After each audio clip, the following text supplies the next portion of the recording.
It's time to take a TO. You're listening to Take a TO with Coach Steve Turner and your host, Kurt Cross. Each episode, we take you inside the DMV sports scene and beyond. Sponsorship and advertising opportunities are available. And now, welcome to this week's episode. It's time to take a TO. Here's your host, Kurt Cross, with Coach Steve Turner. Welcome to Take a TO with Coach Steve Turner. I'm your host, Kurt Cross, and we welcome you, our audience, to episode 18. You can find us on Spotify, iHeartRadio, Apple Music, and just about anywhere you get your podcast content. We are a weekly podcast where we talk local and national sports. We talk life. We might jump into some tough subjects, and of course, we talk WCAC athletics. Thanks for listening, and again, we welcome you to episode 18. Before we get into this week's episode, Coach Turner, how you been, sir? Not too bad. Okay. Enjoying these 2 interesting weeks. Uh-oh. As I just had a little bit of a conversation with our guest that we'll hear from here shortly. All right. You got a bracket over there. Well, we went from shorts yesterday back to winter coats today. Okay. The weather's Welcome to winter, brother. And then last night I was able to officially wrap up our season. We had our banquet. We were able to give out some awards. All right. Enjoy our families in company down on I Street. Was the meal good, though? Oh, man. That's what I want to know. Mission Barbecue, baby. Oh, Mission Barbecue. Adam went to a place called 250 Barbecue today. I haven't heard of it. It was for a mini-master. He said it was out of sight. He had the 27-hour slow-cooked brisket. That sounds pretty good. Where was your banquet? We had it down in school this year. Okay. Most years we've had it over at Maggiano's in Bethesda, but this year we decided to bring it back home. All right. You want to talk about these awards? Nah, I don't like to brag about the awards. All right. But you gave away some stuff. We gave away some good hardware, some well-deserved and earned hardware. You're saying goodbye to none of your starters? Nope. Well, one that became a starter. Okay. Midway through the season. All right. Blake Harper, whose future team is dancing. Right. Howard University. Right. And do we know anything about the Howard University coaches? A thing or two? A couple things. Couple WCAC guys. Right, there you go. Head coach Kenny Blakeney. Right. Played at that place over in Hyattsville. That place? That place. Okay. That place. And then the real coach on the staff. Right. Tyler Thornton. I've seen him play. Gonzaga College High School. Have I seen him play at Carmody? Seen him play at Carmody. Okay. All right. And he will be also inducted into the Hall of Fame with his 2018 next month on the 27th. All right. I like to hear it. Look, I saw some of the Blair guys. Wilbur, Erica Songwood, Michael Donker, and Miguel Richardson came out to see me. They gave you some love on Facebook. I saw the picture. Yes, you did. And that was pretty cool. But that's what Blair Blazers do for each other. You know what? That's the funny thing. I was telling Paul and the kids that's what we do, right? Yeah. I don't know the last time they saw me, DJ, but they came out on Friday. We got a taste of spring, but winter is reminding us that it ain't done yet, right? Messing up my golf time, man. Look, the Maryland State Basketball Championships are now complete, and I've got to send props to the Frederick Cadets on the boys' side and the Clarksburg Coyotes with Coach Sissy Natoli bringing home the first ever state championship in school history. Shout out to Ryan Ingalls and the BCC Barons. They were the runners-up, but Sissy got it done. Them Clarksburg girl. Hey, you've been giving her a lot of love, and she showed out this year. I keep trying to tell y'all, Sissy is the best coach in Montgomery County, in my opinion, and she's finally gotten her ring. So congratulations to the Clarksburg Coyotes. Let me give them some love. And Frederick, the Cadets, I called one of their games at, I think it was Capital Hoops, something, or Behan Strong, maybe. I can't remember. People were talking about them all year long, and they just kept slowly creeping. Right. And when it mattered the most, they got it done. They did. Well, this week, we're going to get into another great episode to include NFL free agency, the NBA March Madness, and we have an in-studio guest prepared to give us the skinny on NIL and how the landscape of college sports is forever changed. But first, we'll take a break, and we'll come back with this week's Starting Five. You're listening to Take a TO with Coach Steve Turner and your host, Kurt Cross. A Squared Home and Office Solutions. A Squared is the go-to source for home and office network and audiovisual solutions. They will link technology to your lifestyle seamlessly. Visit homeandofficesolutions.com for more info. From Washington, D.C. to Ocean City, Woodbridge to Columbia, Richmond to Virginia Beach, the hottest DJs are right here. The Mid-Atlantic Professional DJ Association. Insurance Alliance Group manages the gap between damage appraisal estimates from your insurance company and what you are rightfully owed based on your policy. They work on behalf of policyholders with claim assistance and disputes to maximize claims. Insurance Alliance Group serves as professional advisors and trusted advocates. The Insurance Alliance Group handles business and home property loss. Request a free claim review with the property loss professionals. Insurance Alliance Group. Visit us at insurancealliancegroup.com or call 866-574-4773. And now, back to Take a TO with Coach Steve Turner and your host, Kurt Cross. The starting five.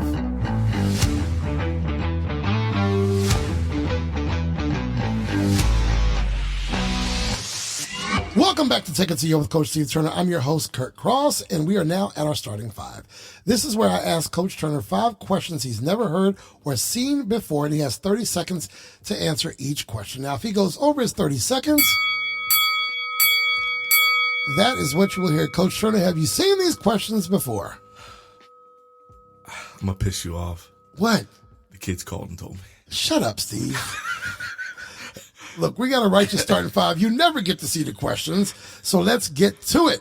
Give me a childhood memory that you would want to relive or one that you wish everyone could experience. Ooh, These are the kids. These are all their questions. Oh, man. They're old enough now. They can write the questions for me. A childhood memory that you would want to relive or one that you wish everyone could experience. For me, it might be like King's Dominion. Like when you're a kid and your parents tell you they don't tell you, and then you wake up and they go into King's Dominion, and you know what my mother would do. My childhood experience, you know this one. Talk to me. It's pretty simple. I am a junkie for what holiday? Christmas. So any Christmas holiday. It doesn't matter which one.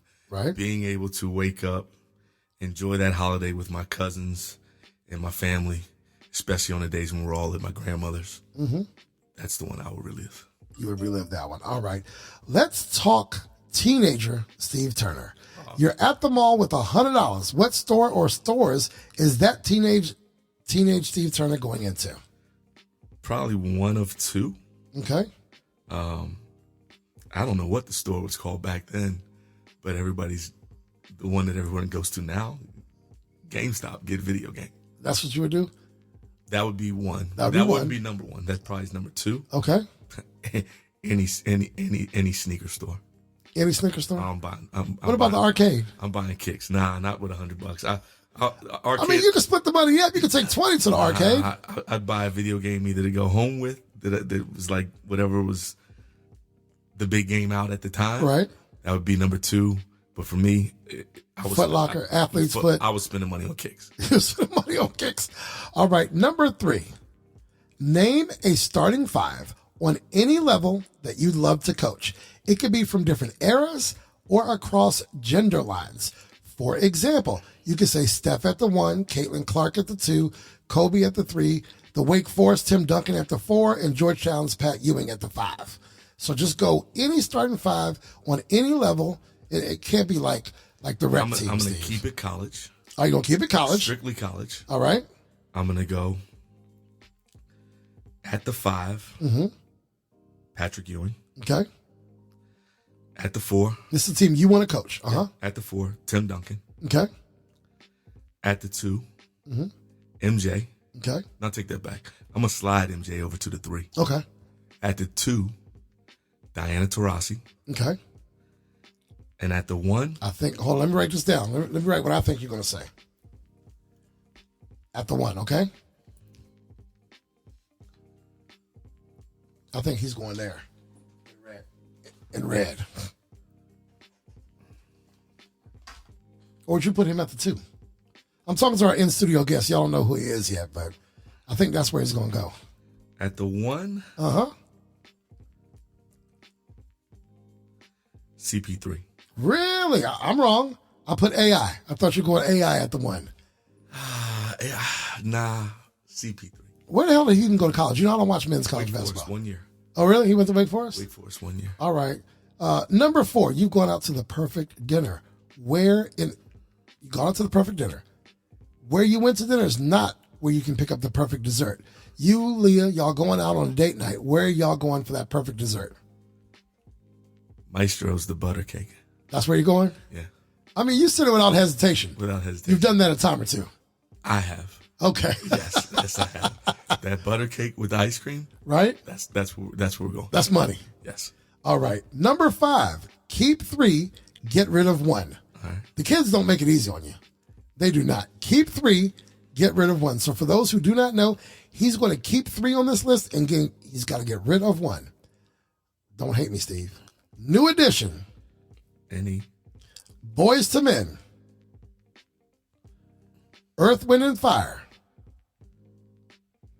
Or the Jackson 5. You got to get rid of 1, Steve. Who are you getting rid of?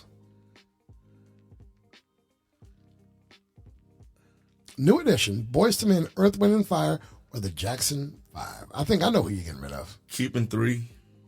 Getting rid of 1.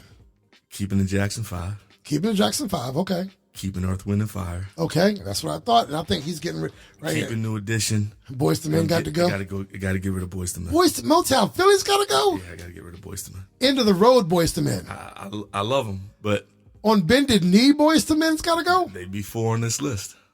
Because who are you getting rid of? You can't get rid of Earth, Wind, and Fire. No way. And you ain't getting rid of You can't get rid of MJ and his crew. And I grew up on New Edition, man. So Boys to Men's got to go. Boys to Men's got to go. Ladies and gentlemen, that is your starting 5. The starting 5.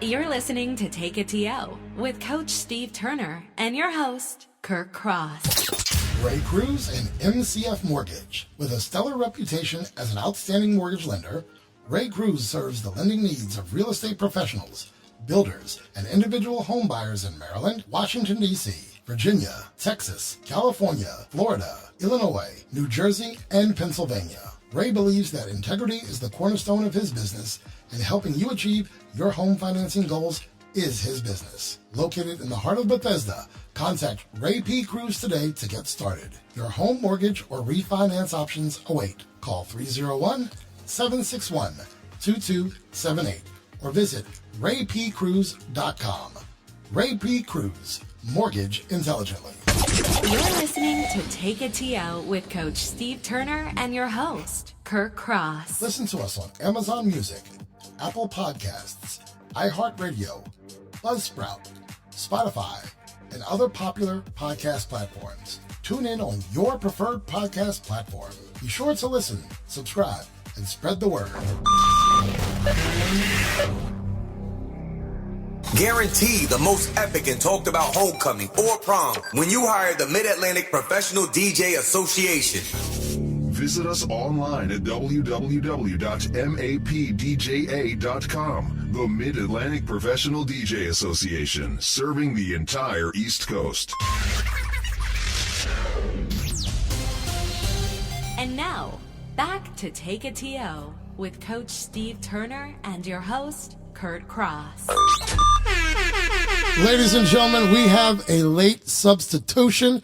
Coach Turner would like to go back on what he said in the starting 5. Coach Turner, I'm turning the mic over to you.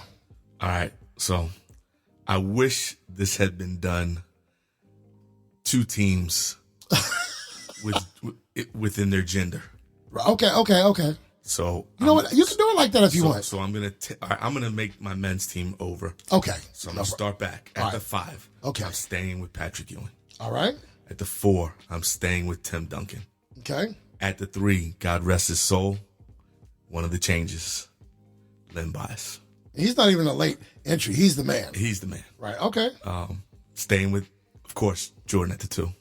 And you have a new number 1. And I have 2 new number 1s because I had said offline Johnny Dawkins. Mm-hmm. But I think I might have to step on Johnny's toes, too. Uh-oh, you coming home again? I'm coming all the way home. Let's do it. Stevie franchise. Oh, the franchise. The franchise at the 1. All right, now, if we're going to go over on the women's side. Women's side? Uh-huh. At the 1, Sue Bird. Right. At the 2, Caitlin Clark. I need to see this number 5 when you're ready. At the 3, Uh-huh. Diana Taurasi. Uh-huh. At the 4, My eyes are wide open. Brittany Griner. Really? And at the 5, Lisa Leslie. I'm looking for Lisa at the 5. I want to know where Cheryl Miller is, though. Love Cheryl, but she'd have been at the 2 or the 3, and you can't replace I'm that. just a bigger fan of the 2 and the 3 right now that I put on there. I was waiting for Lisa Leslie. She could be sure because there's other ones. I Cheryl love Maya Swoops, Moore, right? Cheryl Swoops. Right. Now, I feel you. I mean, there's a ton of them, but that would be my 5. Wow. Cheryl Miller didn't make it, huh? Yeah. And nor Cheryl Swoops. Okay. All right. I can see Sue Bird. I got to see Sue Bird, and I got to see Diana. I mean, it's Stewie. I mean, there's a lot that I could go to. You could. There's a lot that I can go to, but that'd be my 5. Well, welcome back to Take It to You with Coach Steve Turner. I'm your host, Kurt Cross. Shout out to our listeners on iHeartRadio, Buzzsprout, Amazon Music. What? Steve, you can't sorry, get. guys. Look, all right, look, Take It to You with Coach Steve Turner. There is no host. I am changing the 4. You're taking it to you? And as much as I love Brittany, Okay. Candace Parker. Why? How did we forget her? And she's a Tennessee gal. Candace Parker. I'm a Tennessee guy. I had to give you a Tennessee person. That's why I went back. I forgot about I it. couldn't believe you didn't say to me, "How is there nobody on Tennessee?" You were waiting. Go ahead, Steve. I was waiting, but I fixed it. You fixed it. Since I didn't fix it. Candace Parker. Okay, all right. So Brittany got to go with her 25 block shots a game. Love her, but I couldn't put her at the 5 over Lisa Leslie. All right. Well, please feel free to spread the word as we are growing our listening audience and our following each week. We'd like to welcome to the podcast an in-studio guest. He is with Third Win Group. He is a Gonzaga College High School alum. John Balcom is our guest today, and we're going to discuss with him Third Win Group, what they do over there, and NIL, and the changing scope of college athletics. Ladies and gentlemen, let's welcome Mr. Balcom. Gentlemen. Jump in there, Mr. Balcom. How's it going, sir? Doing great. Doing great. You had to sit through that starting 5, the longest starting 5 known to man. Because that man can't make up his mind. Dinged. You should have got dinged. I'm trying to be respectful of our guests we have here in the studio. So, Mr. Balcom, let me ask you a question, Mr. Balcom. Who would be your New Edition, Boys to Men, Earth, Wind & Fire, Jackson 5? Who are you kicking out? You know, I don't have as much, shall we say, deep connection with these groups. I mean, Jackson 5's got to stay. Because they're black groups? Is that what it is? Oh, no. I'm a millennial. Kurt. Come on now. How do you brought a young guy into my studio? No, all right. So, all right, let's go with, are we getting rid of, let me come up with something. We're getting rid of 50 Cent, Drake. Help me out, Steve. Biggie. Eminem. Or Eminem. Who are we getting rid of? Right? I'm sticking. Wait a minute. Why isn't the white guy mentioned the only white rap guy on our list? He is arguably one of the best 3 lyricists. 3? Yes. Maybe top 5. You got Nas, KRS, Biggie, Rakim, Kendrick Lamar. Let's put Tupac in instead of Eminem. Okay. No, I don't care. But no, I think we got some great. You got Biggie. Let's go. Biggie, Jay-Z, Drake, and Eminem. Who are we getting rid of? Yeah, I gotta get rid of Jay. Oh, I know. You getting rid of Jay? I know. Because you can't really get rid of Biggie, right? No. And you're an Eminem fan. Eminem's a bad boy. He's a bad boy. Simple as that. He's a bad boy. Oh yeah. All right. I love how 50 gives him his He does, doesn't he? Too. He does. Much respect. I love it. All right. So he's getting rid of Jay-Z over there. I understand. All right. So talk to me. Look, Steve, I want to thank you, first of all, for bringing our guest into the studio to discuss a hot topic and one that many of our listeners may not be completely familiar with. I think there's some misconceptions about NIL. I think we're going to get some of those questions answered today. But, John, please tell our listeners about Third Win Group first and foremost and sort of what you and your team are all about. Yeah, so we started Third Win Group in July 2019. So we've been at it for almost 5 years now. Right, coming up. Heck of a time to start a business right before the pandemic. Right. So we've been surviving and now starting to thrive in recent years. Okay. So what Third Win Group is all about is we're about representing mission-driven talent Okay. in sports entertainment. So you know how we've been talking about for many years now, more than an athlete, something that LeBron and Steph and others, Naomi Osaka, Serena Williams, have kind of led the charge on. All right, their footprint being bigger than sports. We're athletes, but we're more than athletes. We're also entrepreneurs. We're investors. We're humanitarians. Right. We're philanthropists. And you started to see, right, like it's not shut up and dribble. It's actually, let's be leaders out there in the world and the community. So if to me, and I'm a Gonzaga grad, I'm a Georgetown grad, definitely the Jesuit influence of being a man for others has always been important to me. And I felt like there needed to be an agency that was built from the ground up for that type of athlete and any individual in sports entertainment, really, who feels like they have this purpose above and beyond the sport. Okay. Right? They want to use their platform to be a force for good, to be of service to others. And I said to myself, why not me, right? So I started when I was only about 27 years old. So it's actually my second venture. Okay. I got the entrepreneurial itch. And so it's been quite a journey. We're up to over 20 clients now in our first 5 years. All right. I have an amazing business partner, Eric Dorsey from Baltimore. So we're really building it up for the modern, mission-driven, entrepreneurial, creative athlete, coach, entrepreneur.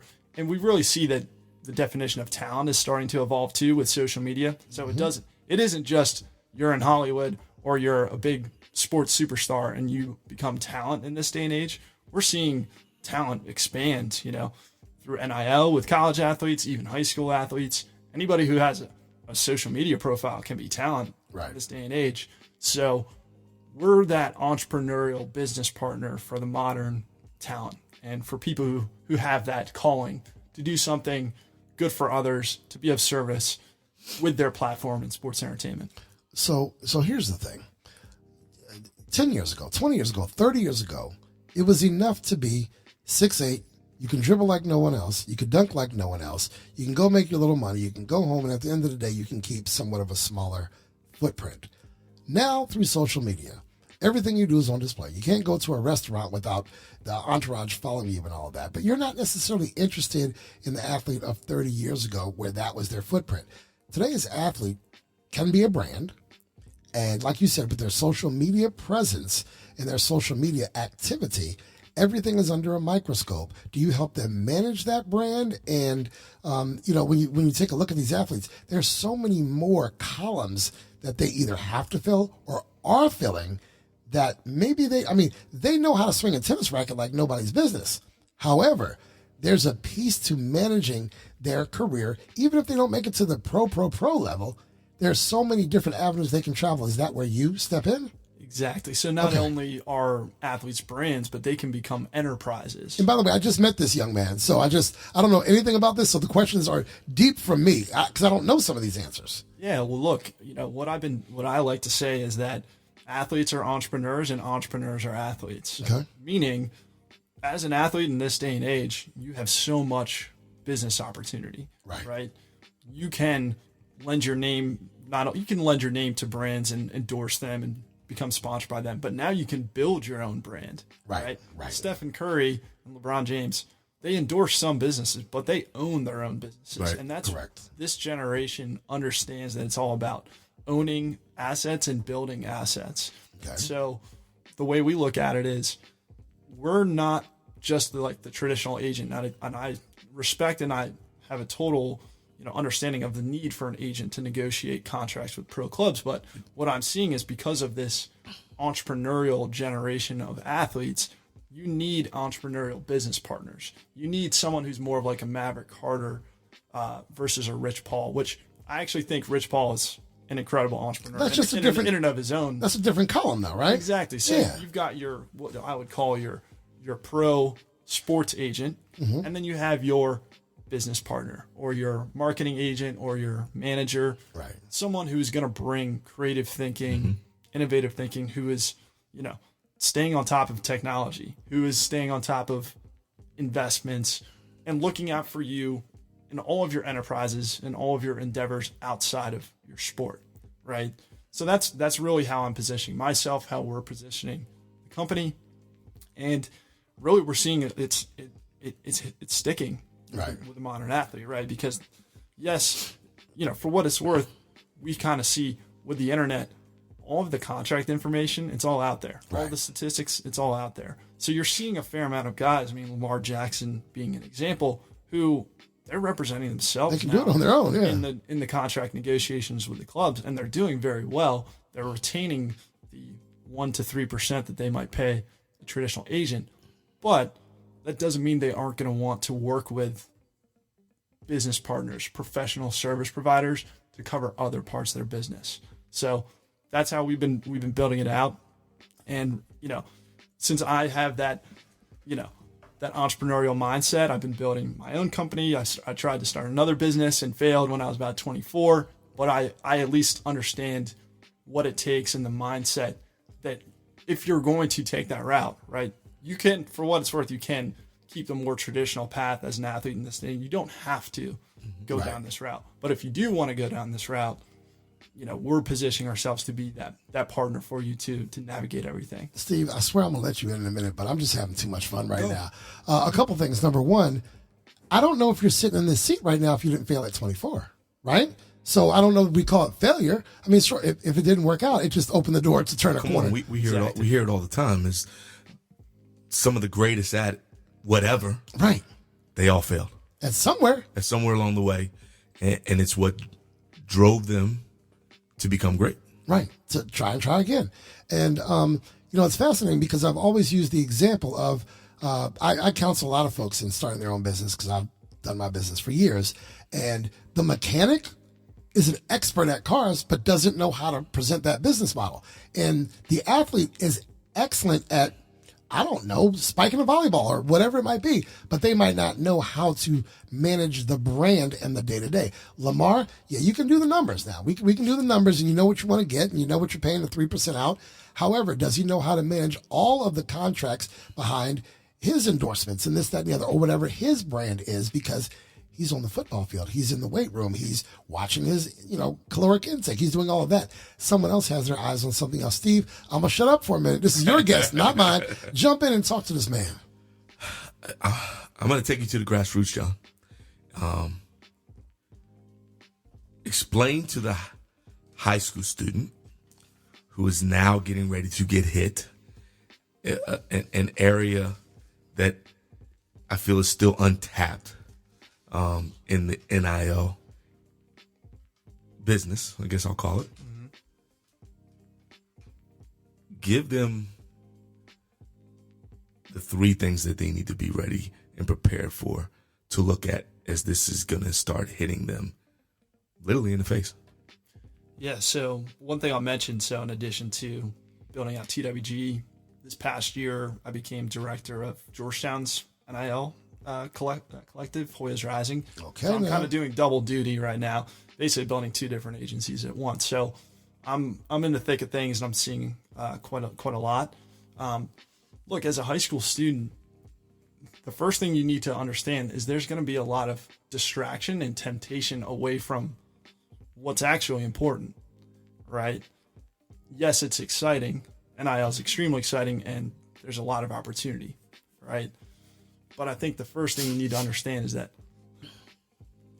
you need to take care of yourself. You need to take care of, your game first and foremost, right?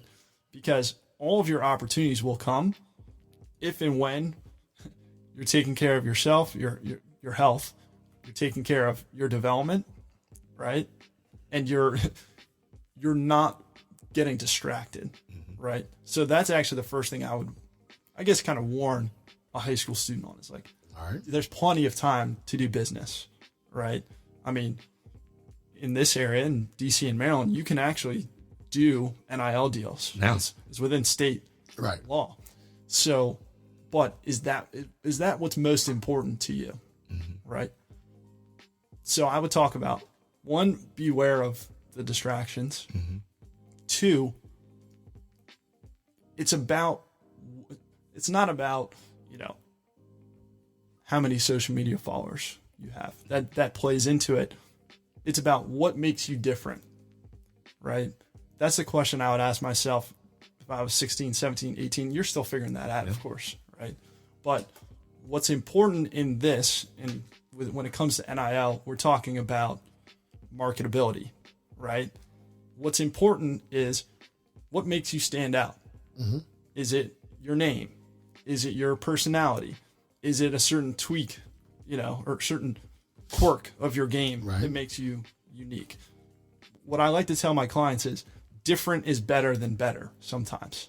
Okay. Right? So it's not like I'm going to be the greatest player in my class. Really, the rankings, they only mean so much, and also there can only be a handful of elite players. Right. So you got to ask yourself, okay, what makes me different? What makes me stand out? How can I play into my unique ability when it comes to both where am I going to get recruited, where am I going to go play, but also how am I going to take advantage of my business opportunities, right? Last thing is start to understand value, right? And what I mean by that is you're going to get, if you're a high D1 major recruit, you're going to get dollar amounts thrown at you. All right. There's no doubt about that. But when you're considering a decision, the dollar amount is going to be a major consideration. Don't get me wrong. Sure it is. But what other things are important to you? This is a negotiation, right? Whether you're ready for it or not, you're 17, you're 18, you're going into business. Okay. All right. What do you value in a decision to go to place for someone? The dollar amount, the cash compensation that the NIL collective offers you is one thing that you'll consider, but you also might want to consider the relationship with your coaches, right? The relationship that you can build with the players when you meet them on your recruiting visit. How about playing time? How about market? How about, the NIL opportunities above and beyond what you're making from the NIL collective? So what I'm hearing you say, John, is this. You should still be considering all the things that were considered before NIL was even involved. Correct. Yeah, think about the city you're going to live in. No, no doubt. Right? I mean, there's kids who don't want to be in the cold. There's kids who want to be in the warm. I think the one thing you said that makes the most sense, and I just had this conversation with one of my top players today. You want to go where you're loved, and that the guy who's controlling your clock has got your back.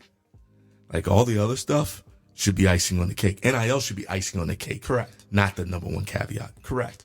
Well, you said it before, Steve. If you tear an ACL, do you really want to live in Storrs, Connecticut?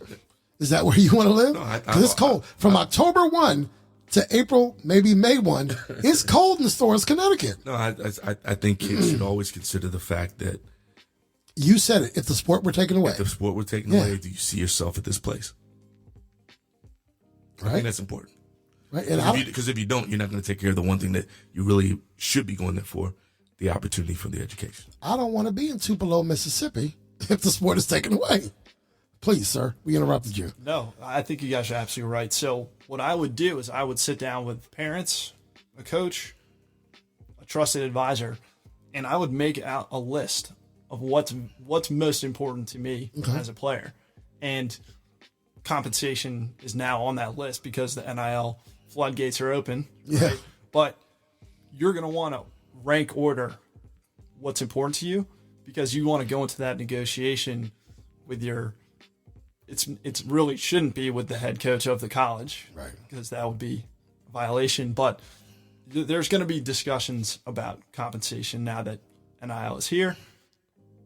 I would say don't discount all of these other things because really you don't want to be wealthy, relatively wealthy, but extremely unhappy. Mm-hmm. Right? A 17-year-old, 100,000 could be, make you wealthy, or at least you think so, right? Right. And, the other thing, the transfer portal is a whole nother ball game. Boy, oh boy. I'd say what we're going through in these last 3 years and then going into this year as well is this is a brand new market developing itself, right?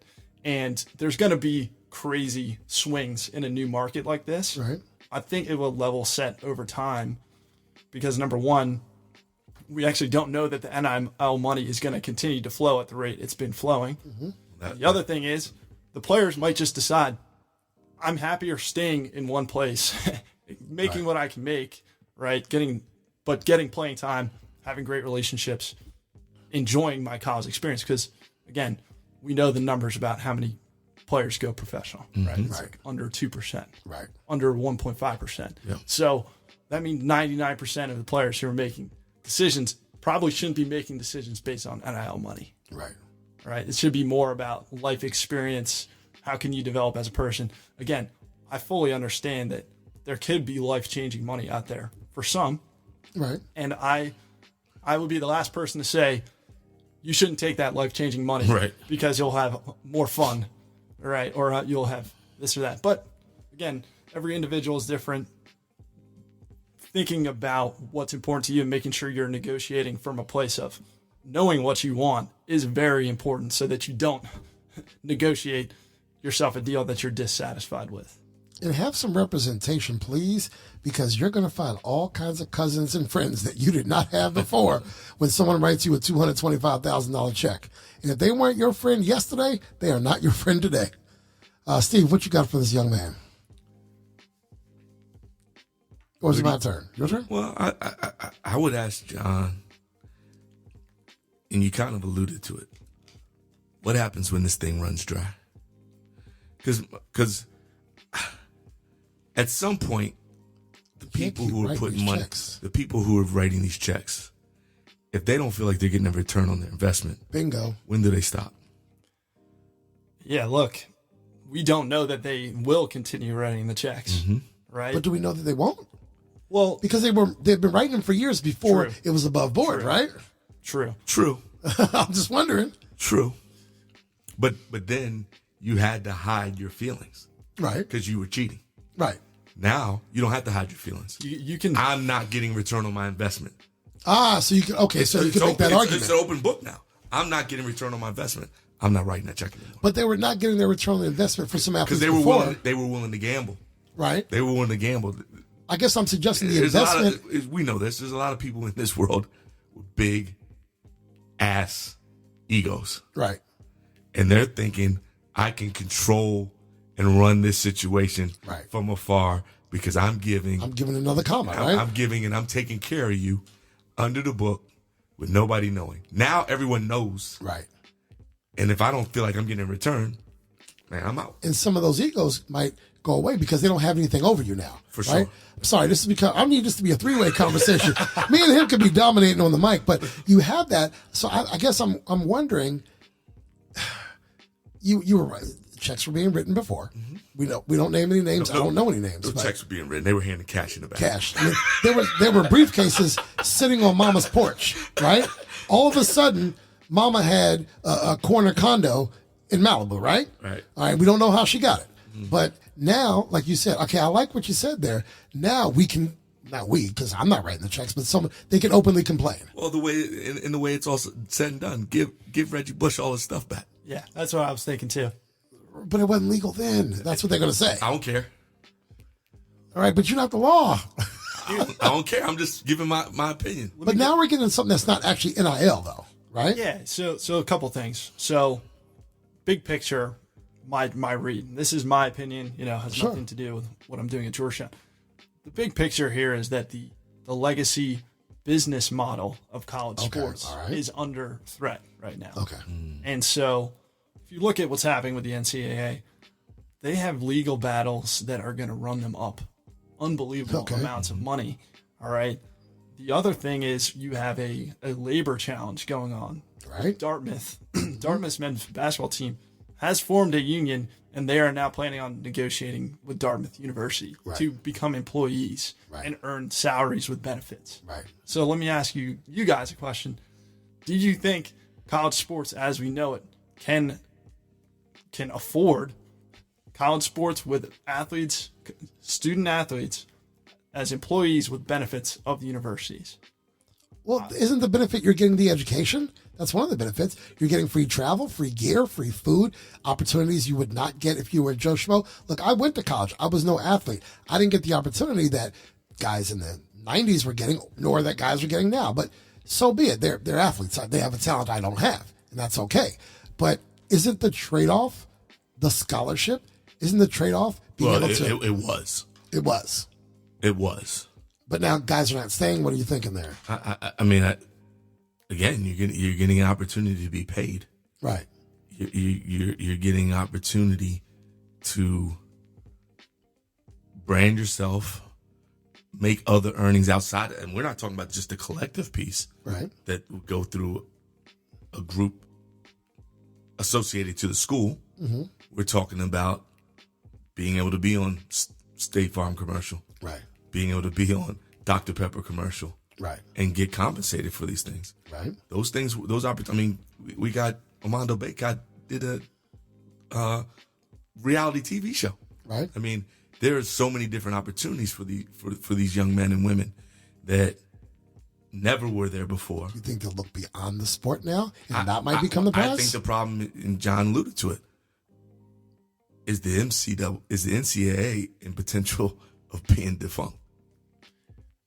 For what it's worth, it's looking like they are in trouble, right? With the amount of legal battles are going on right now. Again, they're an old and big institution, so they have plenty of firepower to try and fight all these battles. But that model is old too now, right? Yeah. And look, what we have with NIL right now is, I think there's 3 different categories of NIL. Okay. All right. And the first one, the one that we've been talking about, is what I would call donor-funded collective payments. Mm-hmm. Okay. Right. So we call it NIL, but if you actually look at what it is, it's alumni boosters funding collectives funding players. Now, it's not nominally, it's not nominally pay to play, right? Because you will inevitably have, let's go visit a nonprofit for a day, and that's what we're compensating for. Not for playing football for us, for visiting the Boys and Girls Club. Right. Mm-hmm. That's what they're saying. But of course, the compensation is probably a little bit too high for a single day at the Boys and Girls Club. All right. We're eating lunch and, tossing a couple balls around. As valuable as that is, and we love community work, all right, the numbers don't really matter. There isn't a match between the true market value and so that's donor funded collective payments. That's where the big money is in college sports. It's what used to be dropping the duffel bag off at grandma's house is now we're going to do it, above board officially. Right. That's one. I think that's where people blur the lines. They think that's what NIL is. And NIL is something different, what you're going to talk about, but that donor collective funded payment. Donor funded collective payments. Right. That's something different. That's, hey, I want you to be part of the Fighting Irish. Here's a $300,000 check if you come to school. Right. And now you have a contract. If you're a Notre Dame football player, you'll have a contract with the collective. The collective will pay you out that $300K, but you actually have to do work, right? There has to be a quid pro quo, right? It's not you're getting paid to play football for Notre Dame, because that would be illegal. That would be illegal as currently the rules are currently set up with the Come NCAA. back next season, it might change. Well, I don't know how deep into the weeds you guys want to get, but basically, the state attorney general from Tennessee teamed up with the state attorney general from Virginia and challenged that very rule that the NCAA has, and they won in court. Okay. So right now, the NCAA can't even enforce their own rules around pay to play. Okay. So effectively, if nothing changes this coming season, all of these collectives can create contracts with players to pay to play, and they won't even have to deliver work outside of playing football. That's dangerous. So it becomes down to this. That's across all sports or just football? It's across all sports, Okay. but really the reason we've come to this point is that the media contracts that the NCAA, the big conferences, the big universities, they're making so much money from these media deals with ESPN, CBS, Fox, Turner. My streaming money? Which has now changed the landscape of college sports, and you don't have any. You're losing all the rivalries, you're losing all the conferences. It's a mess. So we got into this situation where even if we're calling it amateur sports, it's professional money. All right. And everybody who's been participating in college sports for the last 10 or 20 years is like, where's my cut of that money? They are ticked off. All right. And so you're now getting lawsuits coming against the NCAA saying, I'm owed a portion of this media revenue. Right. Right. And man, it's going to be a battle, because just recently the NCAA renewed with all the big media companies for another however many years, 8, 10, 12 years, at even more astronomical numbers. So everybody's fighting for this media revenue pie, and any decisions that are made at the NCAA level or at the conference level, it comes down to, okay, who gets their share of this media revenue. And you're even hearing Jim Harbaugh publicly stating, look, share the media revenue with the players. Right. That would be a potential solution to where Coach was saying earlier, what happens when the donor money runs out? Well, the solution could be we're cutting in every scholarship football player. We're cutting them in on this portion of Michigan's portion of the Big Ten media TV deal. rights with ABC or whatever. Exactly. So it's going to be messy. I don't know how it's going to shake out. Mm-hmm.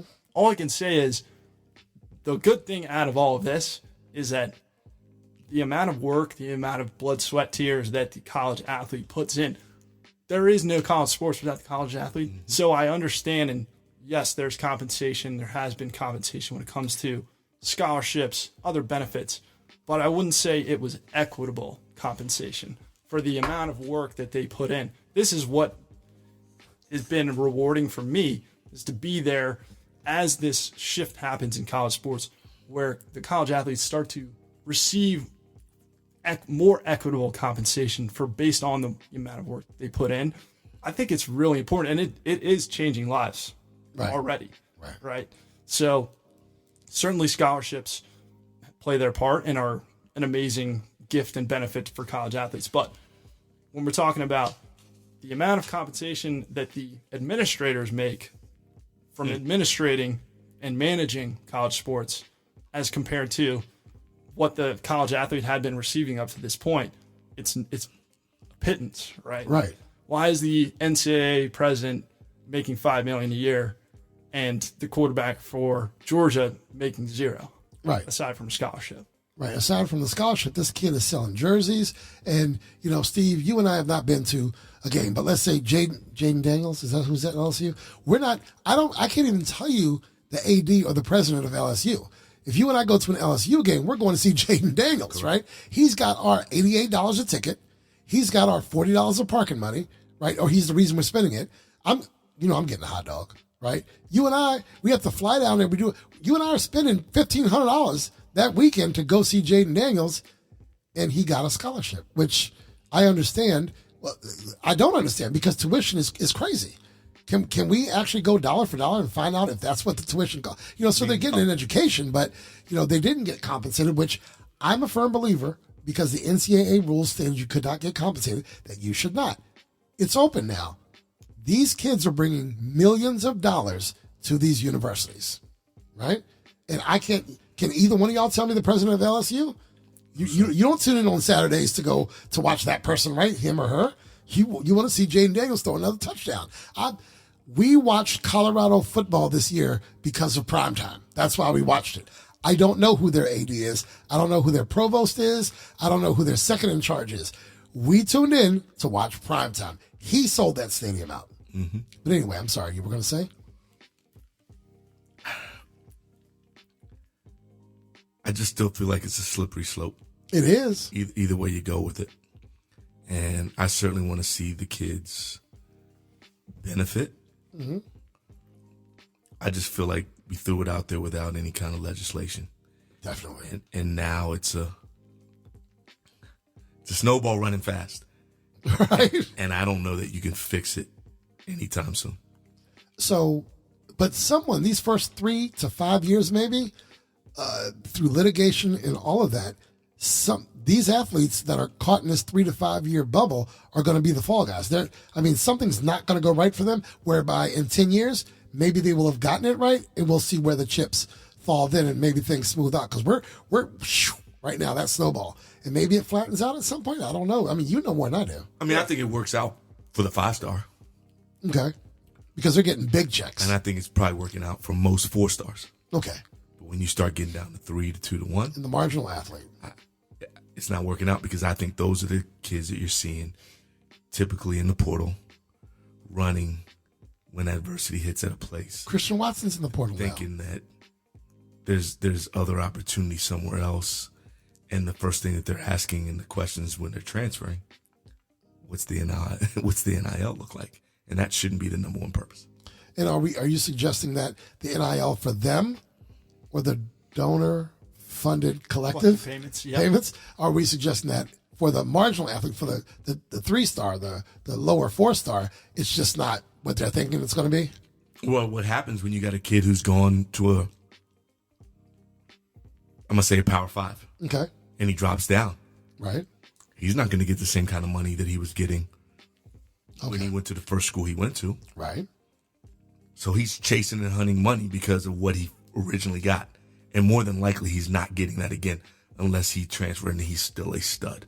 So is it up to him to understand his value, as you said? And is it up to him to understand? I think my parents got big eyes. They might not know. I think it's more important for the parents to understand the value. Right, because you've got parents with big eyes here who are banking on their kids' shoulders. Mm-hmm. And I'm going to tell you, I've seen, you've seen it way more than me, Steve, but even as an announcer, as a play-by-play guy, as a color guy, I've seen kids transfer. I've seen one kid in particular that comes to mind. He was a decent enough player on his prep school team. He transferred and didn't even start in a public school situation. That was parents. That was parents who wanted him to move because of playing time and what they thought they could chase. I don't even know where that kid's going to go to school, where he's in school, but it's, you got to know what you have. Everyone can't be a Casey Morcell. Mm-hmm. Everyone can't be Jared Turner. Everyone can't be, the top guy. And we're talking about, we've got a lot of talent here, and not all of these guys go to Power Fives. I'm going to step on that one. I wouldn't put Jared Turner in that category. Jared Turner isn't receiving any financial compensation from where he's at. Right. Their school's reality is that you're getting one of the best educations in the world. Right. Not just in the country, but in the world. Right. So they haven't touched NIL. Right. So for a kid like him, he's having to do things, joining with the group that can help him maybe find opportunities to get some NIL. Where would we find such a group? Oh, we're sitting here with sitting at the end of the table. Sitting here with them. There you go. Mr. Mark. And so his situation, I couldn't compare to even I don't want to throw kids out. I'm going to say Caleb Williams, since he's the highest level. He would never compare in that because he won't be in that world unless he blows up. Right. And some Power 5 schools are trying to drag him away from where he's at. Right. But he's done the traditional. Right. He's used the brown pill to get one of the best educations in the world. Right. And to me, that's chasing the long-term money because that's, for him right now, it's going to be 3 years. He's going to graduate next May. Right. So to do it in 3 years at one of the toughest institutions and to know that I'm in a position connected to a fraternity that he already has at Gonzaga and now will be at Northeastern sets up the next 40. Right. So when the ball stops bouncing, he's not gonna have a lot of things to worry about. Right. And so we're talking about these athletes. We're talking about parents with big eyes. How many issues? I don't know that you see them at your group because you're looking for, or you do business with, and you coach up and you counsel and you walk alongside athletes whose purpose aligns with the purpose of your company. Outside of that, because you see the scope of sports. Did you play any sports? Yeah, I played baseball, Gonzaga. Okay. I didn't make it to D1 myself. Right. I would not have been eligible for NIL money. Right. No, but I think I could talk to a company because my son deals with them. Right. He had other people come after him to do the things that John and his company are working with him on. Okay. But what was sexy to Jared about Third Wing Group was their diversity. Okay. This wasn't a group that was just lining up every low major basketball player, mid-level basketball player, and just servicing that one spectrum. Okay. John and them deal with volleyball players, women's basketball players, lacrosse players, football players, actors, speakers. If you could swing a racket, tennis. But even but not just sports. Right. And so for Jared, he felt like I could be in a group where I'm a one of a few, not a one of a million. Right. And that was important for him in making his decision. And I think that's, to me, what separates TWG from the rest. When you talk the column you're in, though, you see a lot. How much are parents screwing this whole thing up? Man, oh man. How much? I'm gonna put it to you this way, which is I'm trying to represent the individual who is, walking the path, right? Who is putting in the work. I'm not representing the parents. Now, of course, I deal with the parents. Right. I'm working with them as part of the team. The way to think about it is every individual at Third Wind Group, they're the CEO. Okay. And we're serving as, trusted partners on their C-suite, right? I like that answer. We're the COO. We're the head of sales. We're the head of marketing. We're the head of branding. And parents, and many times, are also on the team. You know, they try and sometimes they put themselves and want to be the CEO themselves. Right. Whereas I think, so I work with Jared and I work with Steve. Mm-hmm. I think of both of them are separate clients and they're each the CEO of their own business. Right. Right. And so ultimately, right, Steve is going to have influence on Jared, whether I like it or not. Okay. But I'm treating Jared as his own individual, his own, and he's got his own dreams and goals. So we're going to tailor our service to that. Okay. Parents, unfortunately, they tend to think that they're the CEO and they're going to dictate to their son or daughter, here's where you're going. Right. Here's what you want. Okay. Here's what's good for you. And that's where things come. Yeah, that's where we get issues. Right? When the individual, the athlete will make decisions to placate the parents and not to actually go after what they want. Right. So I try to, for one, I try to avoid taking on clients who have that type of situation because it makes my job very difficult. And I will be stuck between serving my client and then serving the parents' interest for my client. Right. So I try and avoid that situation. Right. Unfortunately, we've been at that place. But to parents out there who are listening to this, it can be hard, I know, but really, this is not your journey. Right? You're a passenger on the journey, right? You're not the captain. Right. All right. Your son or daughter is the captain. They're the CEO. They have the agency to, and they're, if they've made it this far and they're able to get representation, professional representation, like they're pretty impressive. They're a pretty impressive individual, and you can trust that they will make quality decisions. And then hopefully we will enable them to continue to make quality decisions, right, moving forward. So the parents, I know it can be hard to let up and just let go a bit. But that's the most important thing so that, no matter what comes, at least your child can make decisions and succeed or fail on their terms. Okay. All right. So we need to make sure people understand that NIL is separate from the collective. When you hear NIL and you hear, oh my God, John Thomas just got $500,000 to go to Kansas State. That's not NIL. NIL is when you take an athlete, you pair them with a brand or their own brand, and let's just break it down as easy as we can. I was told when you communicate and when you speak to an audience, you have to speak to the dumbest person in the room, and that's no cut down on anybody, but let's just break it down where we have a denominator that everyone can get with. If you see a college athlete in a commercial, that's NIL. If you see them walking around saying, hey, I love this Hershey bar, that's NIL. If you see them wearing a starter jacket and saying, man, that's a nice starter jacket, where'd you get that from, blah, blah, that's NIL. If you hear that John Smith is going to Texas Tech and they gave him $300,000 to go there, that's not NIL.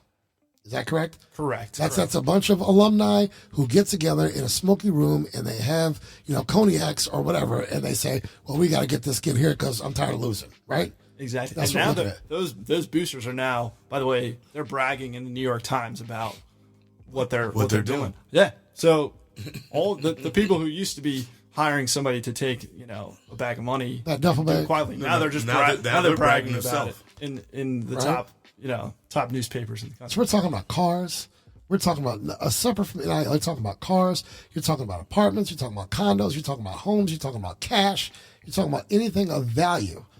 And wow, that's just something. And I wonder, like you said, setting up the next 40. Yeah, I need to get on these lawsuits so I can go back and get mine.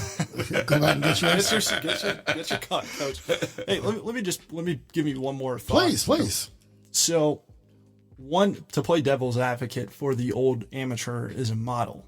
Mm-hmm. Right. What worked about that model is that it enabled all of these other sports. We'll call them Olympic sports, or we'll call them, secondary sports to football and basketball. That allowed those sports to thrive. Correct. And allowed that business model to work because you have your profit-making sports, right? Football and basketball, right? And then you have your sports you're operating at a loss, right? Which is pretty much every other sport. Which I believe, and I don't mean to interject, but we're going to start seeing those sports done at colleges. Exactly. I think that's one of the implications of what I'll just overall call the professionalizing of college sports, right? There will be unintended consequences because the football players and the basketball players, for what it's worth, they were already doing pretty well and probably getting compensated under the table. But now even more resources are flowing into them over the table, and the same base of people that collectives or schools go to receive funds to fund their football and basketball programs, they're now getting hit up twice as hard, right? And the football and basketball players are going to be compensated even more, but that means that's probably going to be at the expense of the Olympic sports. Tennis, so that's why I say the whole model is under threat, and there might have to be sacrifices like these smaller sports. I don't know if University of Maryland is going to be able to field a bocce team, a squash team, even a golf team. Don't take away shuffleboard, though. I mean, look. Kurt. Taking away shuffleboard. The Terps. Did the Terps have a great shuffleboard squad? I haven't heard too much about the shuffleboard team. Yeah. I mean, I'm saying they might be number one in the Big Ten. You don't know. Tell you what, maybe I should go out and scout. See if I can get some new TWG clients over there. In shuffleboard, hey. I think you're doing fine in the lanes you travel right now, my man. Look, I don't know if we're done with this talk on this episode or even on future episodes, but how do people find you? We got to make sure people find you. Please, thirdwin.com, and that's THIRDWIN.com. That's not hard. Third Win. Third Win. And the basically. What happened to the first win? Well, look, we got all three of them. Win. Oh, that's how we slam. roll. That's my how bad. we roll. Now, you didn't tell me you were bringing him into the studio. He is him. All right, thirdwin.com, social and all that. Talk to the people. Yeah, and look, I got rid of most of my personal socials, but find me on LinkedIn, just John Balcom. Type me in. Someone, it's funny you would say that. They mentioned to me yesterday that their son has this Twitter. He talks about football stuff and all that. Are you on Twitter? I got rid of my Twitter like a year ago. Like, I just don't, it's just not my thing anymore. You got to do it for the mental health. It's just too much. I mean, look, which one of us at some point in our life did not start scrolling and realized it was 2 hours later and we were still scrolling, right? It's just, you gotta clear that out. But no, I got rid of Twitter some time ago, but thirdwin.com is where they can find you. I've already been on the website. You've got some great stuff going on there, and you got some, I've been there. I went there today because I got to know who we're bringing in the studio, who you're bringing in the studio. Let's give a round of applause to this gentleman here. He came in here. He talked about NIL. Mr. Mark, why am I calling you Mark? Mr. John Balcom, Third Win Group. And, we're going to keep you here for a moment because we're going to talk about some other things. Here we're going to talk March Madness. Steve, do you have a bracket ready for me? I don't know if it's ready, but I'm checking it. All right, we're going to take a break. We're going to come back. Mr. Balcom is going to stay with us. The hottest hits, lighting and visual effects, heart-pounding bass. The Mid-Atlantic Professional DJ Association. Dynamic DJ Entertainment. Healthy Baller is dedicated to developing athletes at any level through customized programs created by our world-class trainers. Healthy Baller creates an unparalleled training experience centered around the athlete and coach relationship. Between our physical therapy team and strength and conditioning staff, we create an all-encompassing process to help injured athletes return to the field.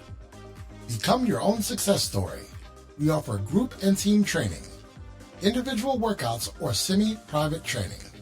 Call 622-5537 or visit healthyballer.com. Everyone loves a photo booth. At Epic Photo Booths, we provide your corporate event, private party, mitzvah, or any event with an incredibly fun photo booth experience. With a touchscreen design, fun props, backdrops, and more, you'll want to book your Epic Photo Booth today. Photos are delivered via text, QR code, airdrop, and yeah, our Epic Booths print too. Book your Epic Photo Booth today by going to www.epicbooths.com. Epic Photo Booths. Elevate the fun at your next event. Go to www.epicbooths.com. You're listening to Take a TO with Coach Steve Turner and your host, Kirk Cross. Listen to us on Amazon Music, Apple Podcasts, iHeartRadio, Buzzsprout, Spotify, and other popular podcast platforms. Tune in on your preferred podcast platform. Be sure to listen, subscribe, and spread the word. And now, back to Take a TO with Coach Steve Turner and your host, Kurt Cross. Welcome back to Take a TO with Coach Steve Turner. I am your host, Kurt Cross. We have Mr. John Balcom in the studio from Third Wind Group. Gentlemen, I have the most important question of the day for you right now. In the women's bracket, we have Sacred Heart and Presbyterian playing in a play-in game. Whoever wins that game gets to play the University of South Carolina Gamecocks women. If you were Sacred Heart or Presbyterian, would you book a hotel for one night or two? No, it's got to be one. Come on. So don't pack for the whole weekend? 2. I'm going to give them 2. The night before. 2 versus 3. Because you're not leaving the night of the game. Right. So you're getting there the day before the game. You're going to stay the night of the game. You're out the next So night. after you get that ass whipped, you gonna stay that night? Yeah. You're not flying out that night. But let me ask you this though. Should you pack for the whole weekend, Steve, or just for a couple nights? 2 nights. You ain't got Dawn stealing them losing in the first round? Matter of fact, you can bring one sweatsuit and wear it for 3 days. Wow. Wow, Steve. Spray some Febreze on it? Hey. Let's get They're not messing with those girls. All right. I think everyone at this table agrees that South Carolina women will go pretty far.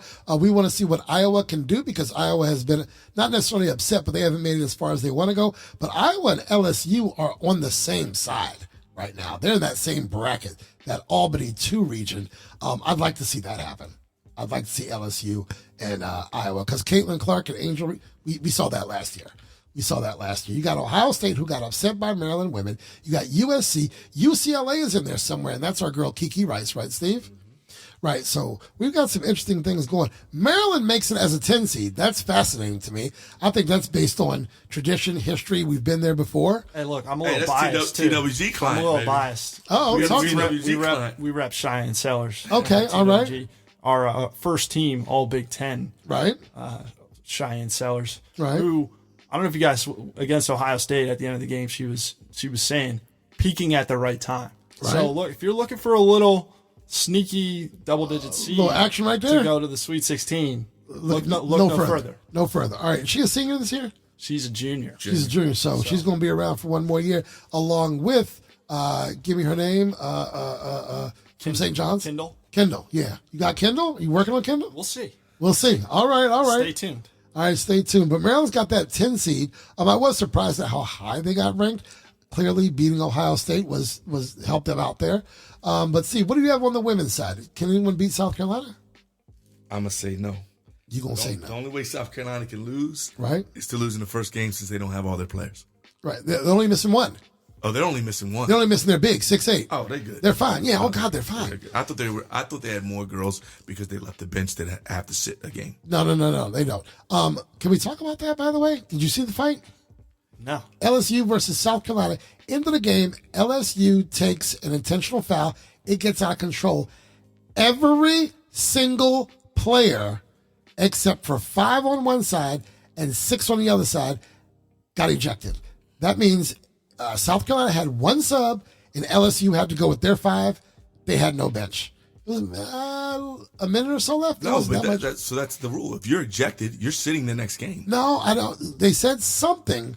I think it has something to do with who got ejected for a tech versus leaving the bench area because they corrected themselves on TV. Okay. Y'all talk about this. Steve, talk about your bracket. I can't talk about the men's bracket like you can. All I know is Calvin Sampson 20 years ago got in trouble for something that he would not get in trouble for today, right? He was ready for the NIL era. He was just ahead of his time. He was ready. Yeah, he was just ahead of his time. He was a visionary. But Steve, you've got Houston, UConn, you've got North Carolina, and Purdue as your number one seeds. Talk to me about the interesting things you think will happen on the men's side in March Madness. Well, I think there's so much parity now because some of the teams with the smaller names are older.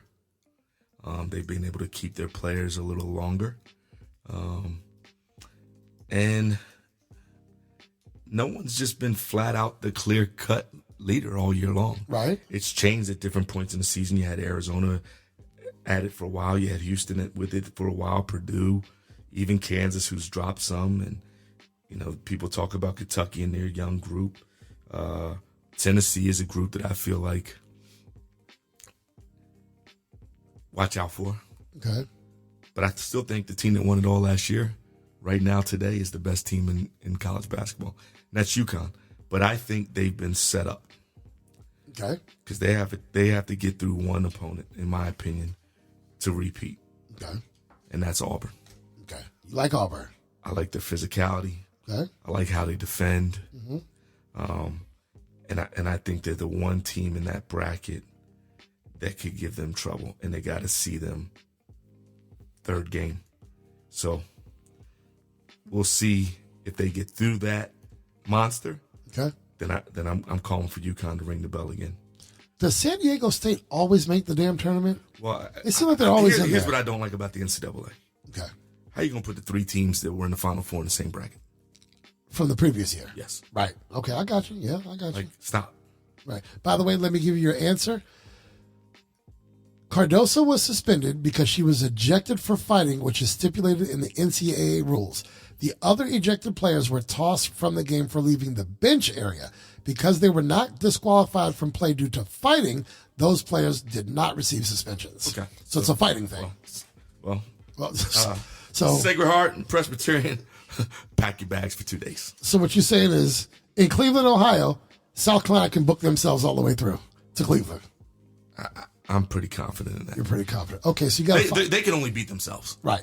Tennessee showed well against them. Yeah, that happens. So you're saying that the sun can shine on a dog's tail any day? For sure. Okay. All right, what do you got? I mean, he's right. He's feverishly writing over there. I don't even have the women's bracket in front of me, unfortunately. I think South Carolina's feeling pretty good about themselves. They're in good shape. I would say this, though. Oh, what are you saying, Steve? I want to see what Juju can do against them. Oh, is that what you're thinking? That's what I'm USC. praying. That's what I'm praying for. The other Okay. USC. Okay. That's what I'm praying for. I want to see what Juju can do against them. All right, well, we're going to find out. Well, we might find out.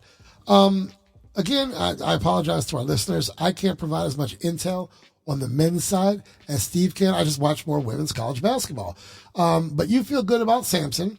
Purdue, I know nothing about them, but they've been hovering around the top all season long. Got the best big man, maybe again the player of the year. That's back what to we're back. talking. Okay, all right. Those guys. Who's that player? I don't even know his name. Big Edie.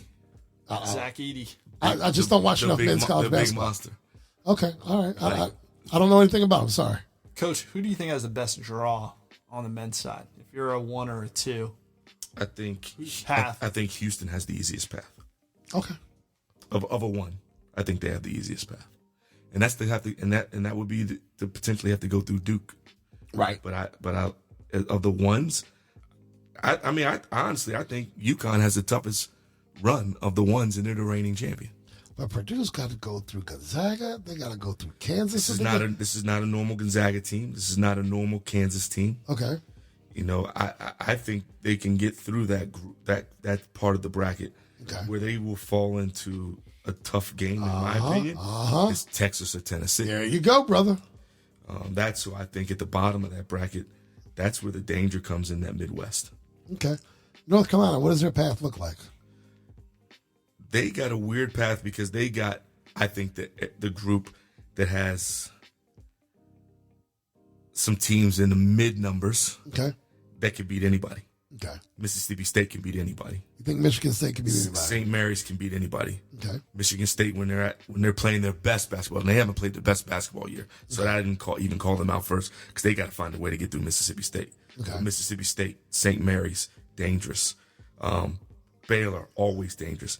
And then you got that team that everyone has said has a chance to run through. And I would like to see this matchup because no. Arizona. Right. I want to see Caleb and RJ Davis battle. Okay. They were together. Relationship went a whole different way. Okay. I want to see that matchup. All right. You want to see that, man? I'm going to stick with the men. Okay. All right. What you got over there, Mr. Balcom?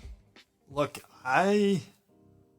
believe it or not, I haven't watched as much college basketball as I might have. Okay. Somebody who is working at Georgetown in the NIL collective. Right.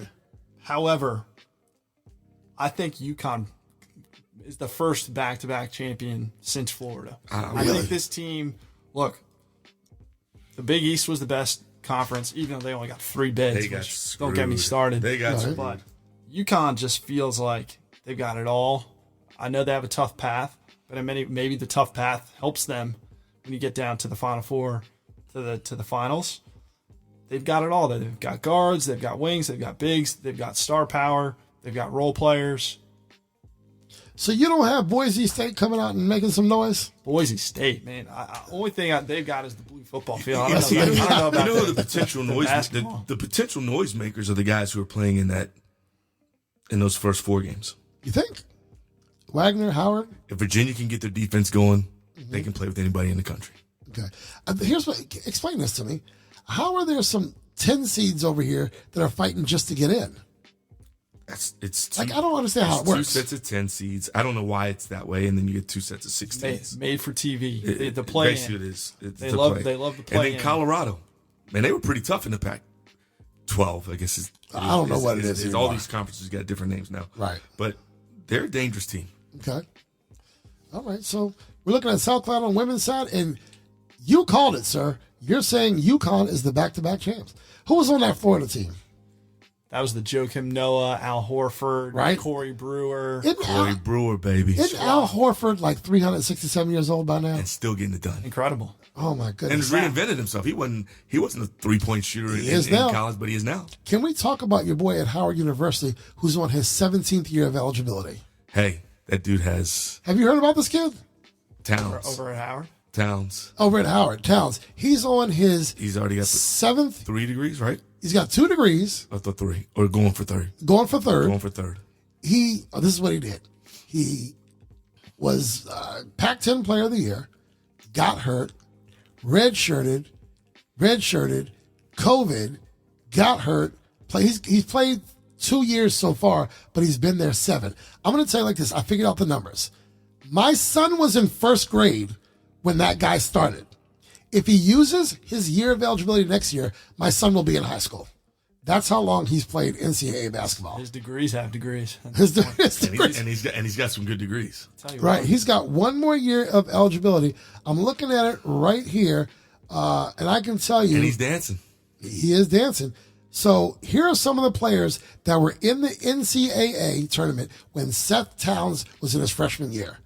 Lonzo Ball was in the NCAA when he first started. So it's Jason Tatum, De'Aaron Fox, and Bam Adebayo. Here's his path. He scored 12.3 points per game his first year, Ivy League Player of the Year the next year, medical red shirt. He reached the NCAA tournament, but that was COVID, so everyone got that year back, right? Medical red shirt, took a season off, and now he's in the NCAA tournament with Howard. I'm not knocking the guy. I'm just saying he has been 8 years he's played, but he's only used 3 years of eligibility. It's crazy. He should go for his doctorate. Right? My son will be in high school if he plays next year. His name is Seth Towns, but he seems like a very humble guy. It's just, the way the chips have fallen, he's, put in a medical red shirt, he's done his thing and all of that. Steve, what's going on in Pittsburgh with those Steelers? You got 2 starting quarterbacks. Yes, you do. You got Justin Fields, you got Russell Wilson. Who's the starter? I think it's Russell Wilson. I think they've already said from day one it's Russell, but right. I think they're going to get into camp and it's going to be a dogfight. Really? I really do. Justin Fields hasn't really done much to show that he deserves to start for Mike Tomlin. I just think it's just what I see. Okay. Just for the fact that Stephen A. keeps talking about it. Okay, I haven't heard. All right. It's gonna be a thing. It's gonna be a thing. Jaden Daniels, is he coming to Washington? What you think, John? I think the signs are pointing to Jaden Daniels. All right. And it's not, everyone was reading into the Marcus Mariota signing when that happened. No way. Oh, you should have similar type of backup as you for the rookie quarterback that you want to draft. Look, guys, I'm no Mel Kiper. Right. I'm looking at the tape a little bit. All right. Jaden Daniels is a special player. Even Dan Orlovsky from ESPN likes Jaden Daniels over Caleb as the best quarterback in this draft class. I hope he doesn't say it too loud because I don't need Chicago to go get him. I tell you what, it's They go get him. You want Caleb coming home. You know it. I just wonder about the distractions if Caleb comes home. I think he's Grounded enough? very grounded and very surrounded by the right folks. Okay.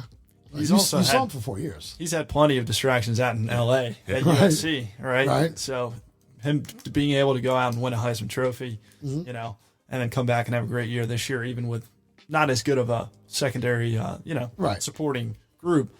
Look, I think Washington is finally in a good position, not only to draft a quarterback that too, but what they've been doing, bringing in like respected veterans in free agency, Zach Ertz, Bobby Wagner, Austin Eckler. Seems like the staff and the GM and the front office are all kind of like, I like where we're at.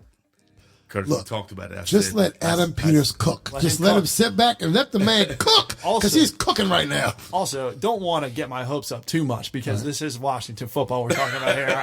All right. So I was born in 91, right? We won the Super Bowl. That was the year they won the Super Bowl. My dad still talks about the story how I was born on a Sunday evening. The Redskins were 11-0 going into that day, and then they lost their first game Dog, to go 11-1. you messed up the Skins. Wow. Then they go on to win the Super Bowl February of 92. All right. Pretty much since then, it's all been downhill. That was Right. the third Super Bowl. Of course, we had some more good years in the 90s, Right. but then Snyder comes in 97, That means you were born in November? November November what? 24. Oh, I'm 27. Okay, I'm doing the math. I'm like, back then the season started Labor Day weekend. So by that time, it's November. He's a November guy. So you get Thanksgiving sometimes like I do. Oh, yeah. Right? Fantastic. It kind of sucks sometimes, though. Because, No. everybody's celebrating Thanksgiving, not your birthday. Family football, You're right. you can't go wrong. You can't go wrong. You can't go wrong. Right? But is it that you were born in an era where we sucked so bad that you're just pre-programmed to think because we remember the glory I'm days. traumatized. Right? I'm traumatized. But I being a think Washington this football feels fan. different, though. This feels different. Look, I'm willing to be optimistic though because it is a completely different leadership group. Right. Right? And you all, I'm sure, talk about and you see how important culture is and starting from the top. Right. Everything you see from the new ownership group, the guys, the thing that struck me is you hear Adam Peters mic'd up. I don't know if you've seen that on YouTube. Everybody's coming up to him and like seems like they genuinely like the guy. Everybody's talking about how much they like Dan Quinn. Nobody says a bad word about them. And then you look at the staff that they're able to recruit and bring in, right? That's I think the difference. Everybody speaks highly of Cliff Kingsbury, of Joe Witt, and if you can get the entire leadership group, it would be a 180 from what we experienced under Snyder and company. Right. No, it absolutely would. And so I believe, and you know what? I'm not so sure that Adam Peters and the leadership group over there in Landover, I'm not so sure that they didn't just have a conversation with FedEx and say, we need you to walk away. I don't know if FedEx pulled that string because everything that we know over the last 25 years with FedEx Field is garbage. So maybe they needed to purge themselves of that name, and maybe the Redskins or the Commanders, gave them money and said, just walk away, please, because we got to rid ourselves of the stench of everything that was Dan Snyder. I'm wondering, is that super far-fetched? Look, I'm in the sponsorship business. I know how it goes, and I don't know if FedEx really liked being the naming right sponsor of that field because of all the negative experiences that people have going to that stadium. So for what it's worth, I'm sure there was multiple different reasons, but it doesn't hurt. Like what is ultimately going to get everybody excited is where's the new stadium going to get built and winning. Oh, we're coming back to DC. Oh, we're coming back to DC. There's a 99-year lease on the RFK property. We're coming back to DC. Yeah, but you know who has to go first? Muriel Bowser has to go. I don't think she's going to be the one that can bring them back. I don't think it's happening on her watch. And I hate to say it because there's no connection, But it's the same thing that, with the reason they went out to Maryland is because Sharon Pratt Kelly did not jive with Jack Kent Cooke. Mm-hmm. She did not jive with Jack Kent Cooke. I don't know what it is about being the leader of DC that puts a rift between, I don't know, maybe the city wants more money than the team thinks they should get. I don't know how all that works. But I think they are coming back into DC.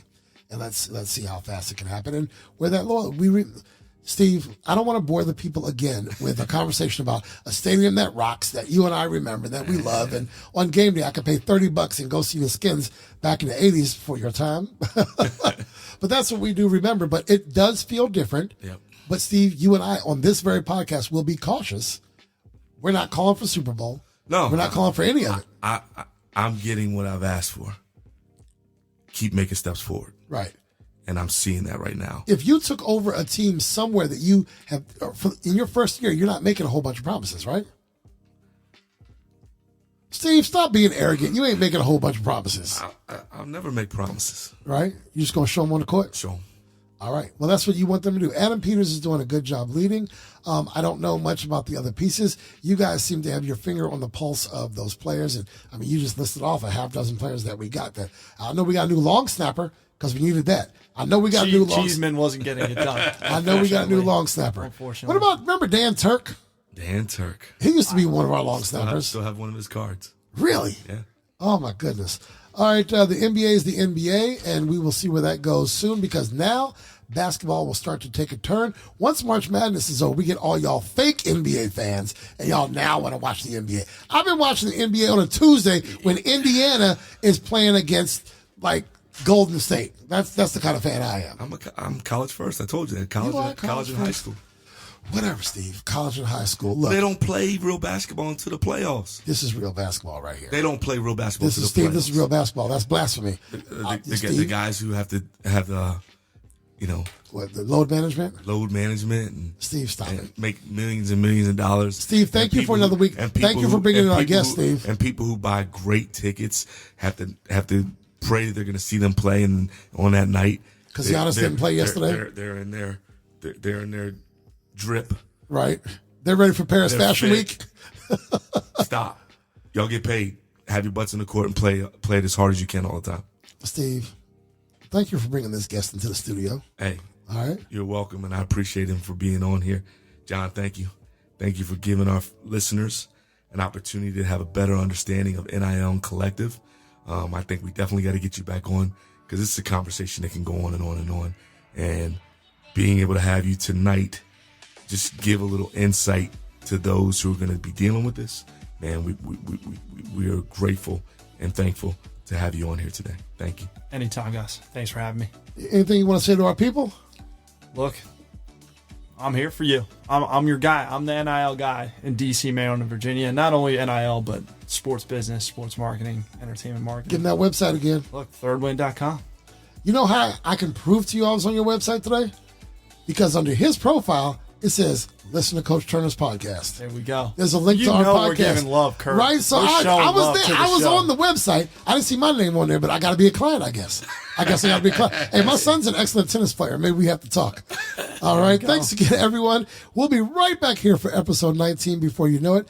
Thanks again for listening, and we will see you next time.